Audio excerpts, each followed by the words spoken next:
السلام علیکم ورحمۃ اللہ وبرکاتہ۔ کیسے ہیں آپ سب؟ اللہ سبحانہ و تعالیٰ سب کو اپنی عافیت میں رکھے۔ آج انشاءاللہ تعالیٰ ہم سورہ الاعراف آیت نمبر 1 سے 43 تک قرآن پاک سے استفادہ کریں گے۔ بسم اللہ والصلاة والسلام علی رسول اللہ۔ احسن الکلام کلام اللہ واحسن الہدی ہدی محمد صلی اللہ علیہ وسلم، اما بعد فأعوذ بالله من الشيطان الرجيم بسم الله الرحمن الرحيم رب اشرح لي صدري ويسر لي أمري واحلل عقدة من لساني يفقهوا قولي بسم الله الرحمن الرحيم ألف لام ميم صاد۔ حروف مقطعات سے آغاز ہوتا ہے۔ اللہ تعالیٰ کہتے ہیں کتاب، یہ ایک کتاب ہے، اللہ سبحانہ و تعالیٰ کا کلام۔ انزل الیک، محمد مصطفیٰ صلی اللہ علیہ وسلم کو کہا جا رہا ہے آپ کی طرف اتاری گئی ہے۔ تو کرنا کیا ہے؟ بس آپ کے سینے میں اس کی وجہ سے کوئی تنگی نہ ہو، کوئی گھٹن نہ ہو، کوئی شک نہ ہو۔ کس بات کا؟ کہ یہ لوگ نہیں مانیں گے۔ پھر بتایا گیا کہ کیوں آئی ہے یہ کتاب، لِتُنذِرَ بِهِ، تاکہ آپ اس کے ذریعے سے انذار کیجئے، لوگوں کو متنبہ کیجئے، ان کے برے انجام سے ان کو خبردار کیجئے۔ وَذِكْرَى لِلْمُؤْمِنِينَ، اور مومنین کے لیے، ایمان لانے والوں کے لیے یہ ذکرہ ہے، یاد دہانی بھی ہے، نصیحت بھی ہے۔ تو ذکرہ ذکر سے ہے، بار بار دہرانا، یاد کرانا۔ تو ہمیں آغاز سورہ میں ہی بتا دیا گیا یہ کتاب آئی ہی اس لیے ہے کہ ہم اس کی یاد دہانی کرواتے رہیں ایک دوسرے کو، خود کو بھی کراتے رہیں، کیونکہ علم کو تازگی کی ضرورت ہوتی ہے۔ قرآن عظیم ایک ایسا اللہ کا معجزہ ہے جس کو ہم جتنی دفعہ بھی سمجھ کے پڑھتے ہیں، اس کے نئے نئے اسرار و رموز ہم پہ عیاں ہوتے ہیں۔ اور پھر فرمایا گیا اتبعوا ما انزل الیکم من ربکم، جو تمہارے رب کی طرف سے تم پہ نازل کیا گیا ہے اس کی پیروی کیجئے، اس کا اتباع کیجئے۔ تو ہم سب پہ لازم ہے کہ ہم قرآن کا اتباع کریں اور اللہ کے سوا دوسرے مددگاروں کی پیروی نہ کرو۔ یعنی جہاں پہ اللہ کی بات آ جائے، رسول کی بات آ جائے صلی اللہ علیہ وسلم کی، وہاں کسی اور کی پیروی نہیں کرنی، نہ اپنی خواہشات کی، نہ ذات برادری کی، نہ ہی ارد گرد کے لوگوں کی، نہ ماحول کی۔ لیکن مسئلہ کیا ہے؟ قلیلا ما تذکرون، لیکن تم لوگ بہت کم ہی نصیحت پکڑتے ہو۔ تو آئیے اللہ تعالیٰ کی توفیق سے ہم یہ دعا بھی کریں اور عہد بھی کریں کہ ہم قرآن سے نصیحت پکڑیں گے اور انشاءاللہ اس کا اتباع کریں گے، اور جہاں بھی اللہ اور اس کے رسول کی بات آئے گی وہاں کسی کی بات کو اہمیت نہیں دیں گے انشاءاللہ۔ فرمایا ہم نے بہت سی بستیوں کو ہلاک کر دیا، ان پہ ہمارا عذاب رات کو سوتے وقت آیا یا جب وہ دوپہر کو سو رہے تھے۔ اس لیے بار بار ذکرہ کی ضرورت ہے، اس لیے بار بار یاد دہانی کی ضرورت ہے کہ انسان غافل نہ ہو، اپنے روزمرہ کے معمولات میں یہ نہ سمجھے کہ یہ ہمیشہ چلتے رہیں گے، کیونکہ اللہ کا عذاب کسی وقت بھی کسی پہ آ سکتا ہے۔ اللہ تعالی ہمیں اپنے عذاب سے بچائے۔ فرمایا پس ہمارے عذاب نے انہیں آ لیا تو وہ پکارتے تھے اور صرف یہی کہتے تھے کہ بے شک ہم ظالم تھے۔ یعنی اس وقت انہوں نے اعتراف کیا، لیکن اس وقت کے اعتراف نے ان کو کوئی فائدہ نہ دیا۔ یاد رکھیں اعتراف کا فائدہ، کس چیز کا اعتراف؟ اپنے گناہوں کا، اپنی غلطیوں کا اعتراف فائدہ مند اس وقت تک رہتا ہے جب تک مہلت باقی ہے، جب تک انسان کو سامنے موت نظر نہیں آتی یا اللہ کا عذاب نظر نہیں آتا۔ فرمایا ہم یقیناً ان لوگوں سے پوچھیں گے جن کی طرف رسول بھیجے گئے، اور یقیناً رسولوں سے بھی ہم پوچھیں گے۔ یعنی واضح کر دیا گیا کہ قیامت کے دن ہر انسان کی پرسش ہوگی، خواہ وہ اللہ کے چنے ہوئے پیغمبر ہوں یا عوام الناس۔ اللہ کے رسول نے فرمایا کلکم رائن و کلکم مسئول عن رعیتہ، تم میں سے ہر شخص رائی ہے، ہر شخص ذمہ دار ہے، اور اس سے اس کی رعیت کے بارے میں پرسش ہوگی، یعنی اس کی ذمہ داریوں کے بارے میں پوچھا جائے گا کہ اس نے ان کو کما حق ادا کیا یا نہیں کیا۔ تو بہت ضرورت ہے اس بات کی کہ اس پرسش سے پہلے ہمیں اپنی ذمہ داریوں کا پورا ادراک ہو، اور پھر ہم انہیں پوری طرح ادا کرنے کے لیے پوری اپنی ایفرٹ لگائیں، کیونکہ کسی بھی انسان کی جو ورتھ ہے اور اس کی جو ویلیو ہے اللہ کی نگاہ میں، وہ اسی سے بنتی ہے کہ وہ کتنا ذمہ دار انسان ہے، کتنا اپنی ذمہ داریوں کو بہترین طریقے سے وہ پورا کرتا یا ان کی کوشش کرتا ہے۔ فرمایا پھر ہم انہیں علم کی بنیاد پہ کچھ بتائیں گے، کیا؟ ان کے حالات، اور ہم غائب نہیں۔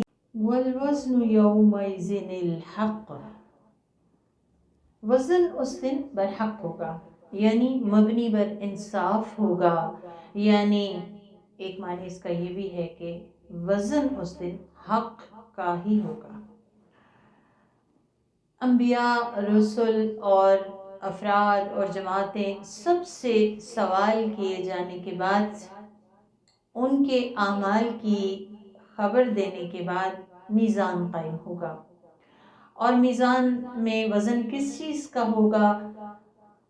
مفسرین بتاتے ہیں کہ اعمال کے صحیفے یا تو تولے جائیں گے، مثلا ایمان میں کلمہ شہادت اور نیک اعمال میں حسن خلق سب سے زیادہ وزنی ہوں گے، بھاری ہوں گے۔ ایک حدیث میں آتا ہے کہ لا الہ الا اللہ کا پرچہ، یعنی صرف جس پرچے پہ لا الہ الا اللہ لکھا ہوا ہوگا، وہ 99 رجسٹروں سے بھی بھاری ہوگا۔ آپ نے بھی بتایا کہ لا الہ الا اللہ جو ہے وہ بڑا وزنی کلمہ ہے۔ پھر اسی طرح اعمال کو اللہ سبحانہ وتعالیٰ، کچھ مفسرین کہتے ہیں یا پھر اللہ تعالیٰ اعمال کو جسمانی شکل دے دیں گے، پھر وہ تولے جائیں گے۔ مثلا قرآن پاک کے بارے میں آتا ہے کہ قرآن قیامت کے دن ایک خوبصورت نوجوان کی شکل میں آئے گا، اور اسی طرح یہ بھی ہو سکتا ہے کہ خود جو صاحب عمل ہے اس کا وزن کیا جائے، یعنی انسان کا جو وزن ہوگا وہ اس کے ایمان اور اس کے اعمال صالح کے حساب سے زیادہ یا کم ہوگا۔ حدیث میں آتا ہے کہ قیامت کے دن ایک موٹے تازے آدمی کو لایا جائے گا جس کا وزن اللہ کے نزدیک مچھر کے پر کے برابر بھی نہیں ہوگا۔ تو ہمیں اپنے اوزان کے بارے میں سوچنا چاہیے کہ کیسے ہمارے عمل ہیں، اور ہم نے آخرت میں جو میزان قائم ہونا ہے اس کے لیے کیا تیاری کر رکھی ہے۔ تو فرمایا بس جن کے اعمال کا پلہ بھاری ہوگا وہی لوگ فلاح پانے والے یعنی کامیاب ہوں گے، اور جن کے اعمال کا پلہ ہلکا ہو کر اوپر اٹھ جائے گا وہی لوگ نقصان اٹھانے والے ہوں گے۔ اور یہ اس لیے ہوگا کہ وہ ہماری آیات کے ساتھ ظلم کیا کرتے تھے۔ تو اللہ کی آیات کے ساتھ ظلم کیا ہے؟ یعنی اللہ کی آیات کا حق نہ دینا، زیادتی کرنا، مینس کہ ان کو سنجیدگی سے نہ لینا، نہ سمجھنا، نہ عمل کرنا، اور نہ ہی ان کے حقوق پورے کرنا۔ فرمایا ہم نے تمہیں زمین کا مکین بنایا اور اس میں تمہارے لیے اسباب معیشت فراہم کیے، مگر تم لوگ بہت کم ہی شکر ادا کرتے ہو۔ تو یہاں پہ ہمیں اوورآل جو اسباب معیشت سب کے لیے مہیا ہیں اس پہ بھی شکر کرنے کی ترغیب دی جا رہی ہے، جیسے کہ سورج سب کے لیے چمکتا ہے، سب کو وہ وائٹامن ڈی دیتا ہے، فصلیں پکتی ہیں، ہم سب کے لیے ہے۔ ہمیں اس پہ اللہ کا شکر ادا کرنا چاہیے، پوری کائنات پہ اللہ کا شکر ادا کرنا چاہیے، اپنے انسان ہونے پہ اللہ کا شکر ادا کرنا چاہیے۔ فرمایا ہم نے تمہیں پیدا کیا، ہم نے تمہاری صورت بنائی، پھر فرشتوں سے کہا کہ آدم کو سجدہ کرو، تو ابلیس کے علاوہ سب نے سجدہ کیا اور وہ سجدہ گزاروں میں شامل نہ ہوا۔ تو پہلی نافرمانی جو ہوئی وہ کس بنا پہ تھی؟ سجدے کے انکار کی بنا پہ تھی. یعنی کس بات سے انکار کیا گیا؟ سجدے سے. یعنی یہاں سے ہمیں یہ بات پتہ چلتی ہے کہ نماز نہ پڑھنا یہ ابلیسی رویہ ہے. تو ہمیں اس سے اپنے بچوں کو اویئر کرنا چاہیے، خود بھی بڑے شعور کے ساتھ اس بات کو سمجھنے کی ضرورت ہے. اللہ تعالیٰ کہتے ہیں اللہ نے کہا کہ جب میں نے تجھے حکم دیا تھا کہ تو سجدہ کرے تو کس چیز نے تجھے سجدہ کرنے سے روکا؟ تو اس نے کہا، بڑی غور سے سننے والی بات ہے، قال انا خیر منہ، کہنے لگا میں اس سے بہتر ہوں. آرگومنٹیشن پہ آ گیا، آرگومنٹس دینے لگا. مالک کے سامنے غلام کا کام نہیں ہے آرگومنٹس کرنا. مالک کے سامنے غلام کا کام ہے بات ماننا، سمعنا و اطعنا، سنا اور قبول کر لیا اور اطاعت کر لی. اب وہ کہنے لگا کہ میں اس سے بہتر ہوں، مجھے تو نے آگ سے پیدا کیا اور اسے مٹی سے. تو یہاں پہ ہمیں ایک شیطانی سوچ کا ادراک ہو رہا ہے، جو کہ شیطان اپنے اس کے باروں میں سے ایک بار ہے، وہ سوچ ہمارے اندر ڈالتا ہے، اور وہ کیا ہے؟ انا خیر منہ، میں اس سے بہتر ہوں. خود کو بہتر سمجھنا، چاہے کوئی بھی طریقہ، یعنی انسان یہ سمجھے میں عبادت گزار بہت ہوں، میں اس سے بہتر ہوں، میں تو ہمیشہ سچ ہی بولتی ہوں، میں اس سے بہتر ہوں. اور اس کی روٹ کاز بھی ہمیں جاننے کی ضرورت ہے کہ کب ہمارے دل میں یہ خیال زیادہ آتا ہے. تب آتا ہے جب ہم اپنی اچھائیاں اور دوسرے کی برائیاں دیکھ رہے ہوتے ہیں. تو کرنا کیا ہے؟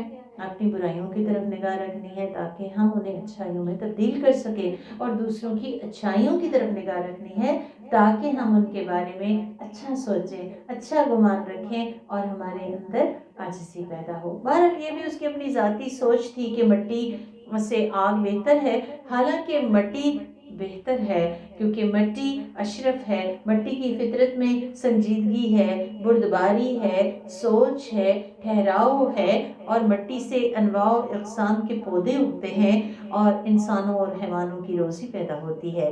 تو بہرحال پازیٹیو سوچ اور صحیح سوچ یہ بھی اللہ تعالیٰ کا انعام ہوتی ہے، وہ بھی اللہ تعالیٰ سے مانگنی چاہیے.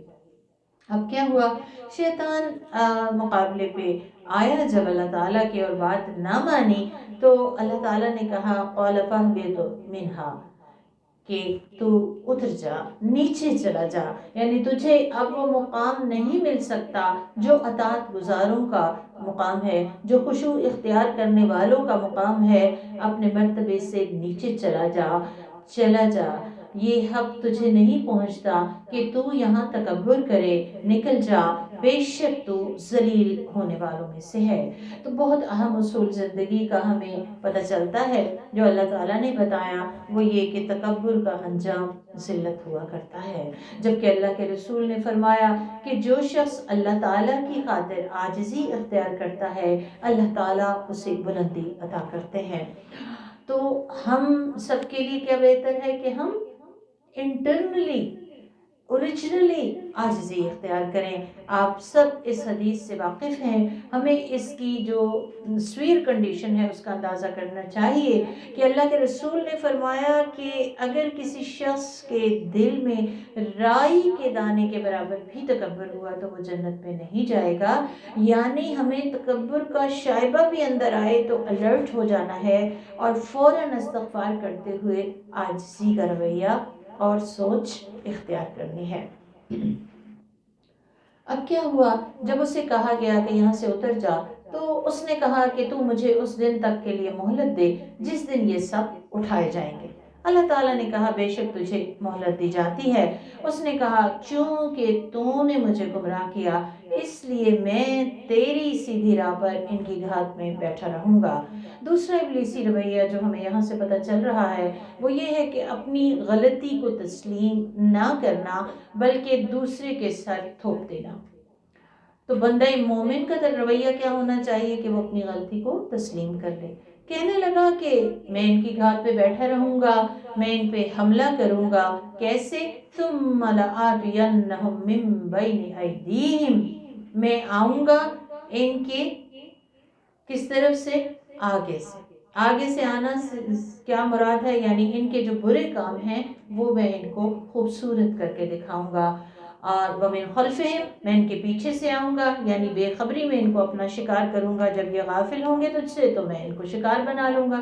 وَعَنْ أَيْمَانِهِمْ، میں ان کے دائیں طرف سے آؤں گا، یعنی نیک اعمال جو انہوں نے کیے ہوں گے اس پہ ان کو زوم ان کے دلوں میں ڈال دوں گا کہ میں تو بڑی نیک ہوں، یا پھر انہیں دکھاوے میں مبتلا کر دوں گا.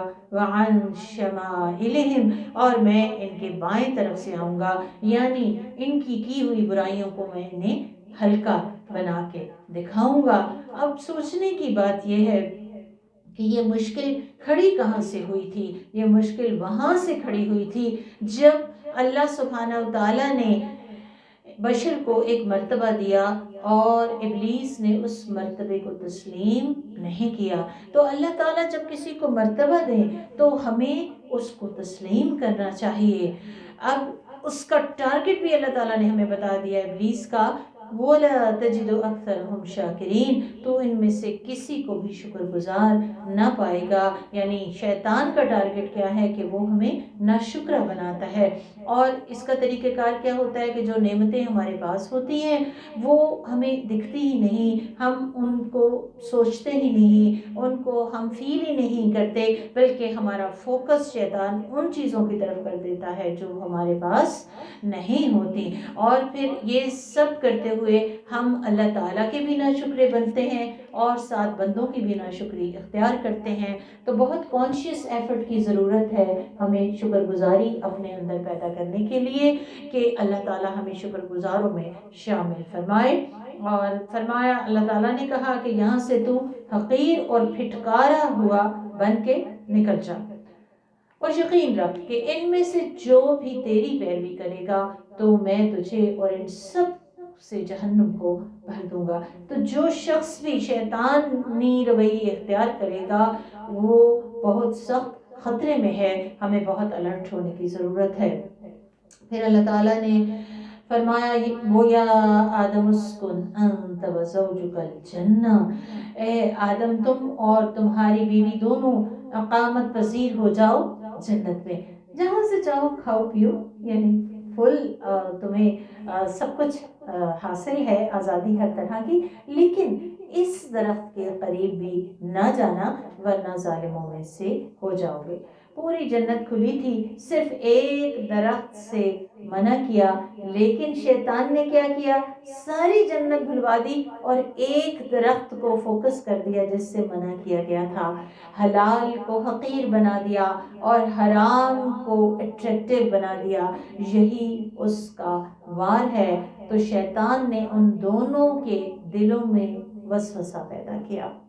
کیوں؟ کیونکہ حسد آیا کہ یہاں سے میں نکالا گیا اور یہ ان کا مسکن بن گئی جنت، تاکہ ان کے بدن کا جو حصہ یعنی شرمگاہ ایک دوسرے سے پوشیدہ تھا اسے دونوں کے سامنے ظاہر کر دے. اور کہا کہ تمہارے رب نے تمہیں اس درخت سے اس لیے روکا ہے کہ تم کہیں دونوں فرشتہ نہ بن جاؤ یا ہمیشہ کے لیے زندہ نہ رہ جاؤ، جنت کے باسی ہمیشہ کے لیے نہ بن جاؤ.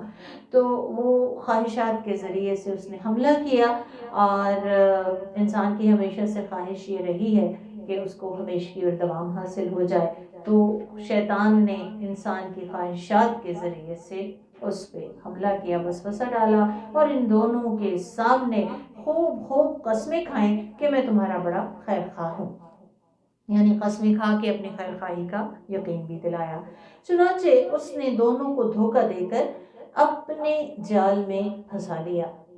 پس جب دونوں نے اس درخت کو چکھا تو ان کی شرمگاہیں دکھائی دینے لگیں اور دونوں اپنے جسم پہ جنت کے پتے چسپاں کرنے لگے. یعنی فطرت میں اللہ نے حیا رکھی تھی، لہٰذا وہ اپنی شرمگاہوں کو چھپانے کے لیے پتے چپکانے لگے.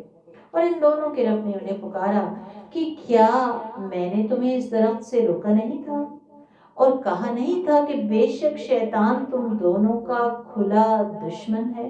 یعنی تمہیں بتایا بھی گیا تھا کہ یہ تمہارا دشمن ہے، اس سے الرٹ رہنا، پھر بھی تم اس کی چال کا شکار ہو گئے. دونوں نے پکارا